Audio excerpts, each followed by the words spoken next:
and thank you for joining us. I want to give you yet another segment of interviews that we have done with Tracey Robinson. And this time I want to take up some questions that we've had sent in to us, and I want to address those. That said, Tracey, thank you for taking the time to come in here.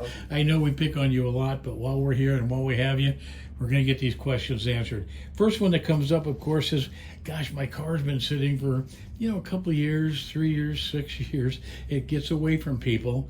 And now they would like to go do Cars and Coffee on Thursday.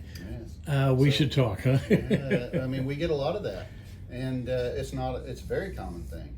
When a car sits that long, all the fluids in that system start to attack the surrounding components, whether it be brake fluid, fuel, oil, coolant.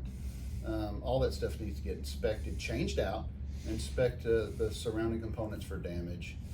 Pre-oil the engine back up before you start it so you're not dry starting it. And then once you get the vehicle up running again and get all the fluids circulating, you start to get the opportunity to check for other things. One of the things that comes to mind real quick is a leak down and compression test on a motor that's been sitting for a long time. The most opportune time to do that is after the engine's been started, it's warmed up. Then do your leak down and compression test and see if it's going to pass those figures that are set by the manufacturer. If it doesn't pass those, then the rest of the stuff that the vehicle needs to have to be roadworthy are really secondary at that point, because the motor is not up to the standard that it needs to be at for proper operation. It scares me to death to think somebody said, well, I just charged up the battery and I got in, she started right up. It's certainly a risk when you do that. Oh, you just put 50,000 miles on the engine in 3 rotations. Exactly. Not good stuff. You're right, all the rings have been compressed, just sitting there doing nothing. No heat cycles going through any of the seals. Right. Or any of the oils. It's a scary process, and that's just as it pertains to the engine. Yes. We got tires, we got wheel bearings, we got brake fluid, like you talked about. Automatic transmissions. Yeah, just sitting there. I mean, is it gonna leak? It's wind. Yeah. Sitting that long, all those seals dry out. Yep. And what a lot of people don't realize in the automatic transmissions, the clutch material, as it's been used for years, now it's set and it's dried out. So once you start rotating it, start using it, it'll pull itself for the first few miles. It may even last a week, 2 weeks, a month. But then that material starts to deteriorate further and quicker and comes off of the drive plate. And what happens, you get slippage in the transmission, overheating, and then you're sitting on the side of the road. So if I get a car trailered here to your Denton shop, you can do a 30-point inspection on that, and that stuff will be inspected? Yes. See, I think that's money well spent. Fluids, check the rear end fluid, transmission fluid, brake fluid, coolant, the list goes on. Okay, good. And I know you, if it's not safe, it ain't going back. Exactly. I got that.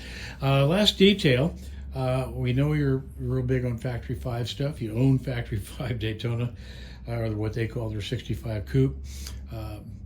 We know the Super Performance products are outstanding stuff, but cannot be sold as complete. Right. An engine and trans needs to be put in them. There's other stuff out there. Will you complete those cars? If Absolutely. I buy a car, if I find a car in South Carolina and it's been in somebody's garage, not completed as an assembled vehicle, can I bring that to you and get it done? Absolutely. We're very familiar with both products.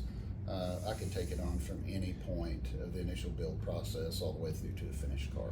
One of the points I like to make is there's a time to use, a grade 3 bolt and a time not to use a grade 3 bolt. Exactly. Knowing what and where and when to use certain pieces of hardware, really critical to a vehicle's survival. It is. You need to use automotive grade fasteners. I mean, it doesn't have to get any more complicated than that. And with that said, you're going to the hardware store and just get a grade 5 bolt, and whatever you can reach out of the bolt bin isn't going to do it. No, Ace Hardware does not make a lot of automotive related hardware. All right, my friend, thank you for taking the time. We appreciate you tolerated us all the way through these series, but I think you're really going to be doing a really good YouTube listener service, so thank you. Appreciate it. And appreciate the hard work. With that said, we wish you open roads and safe motoring.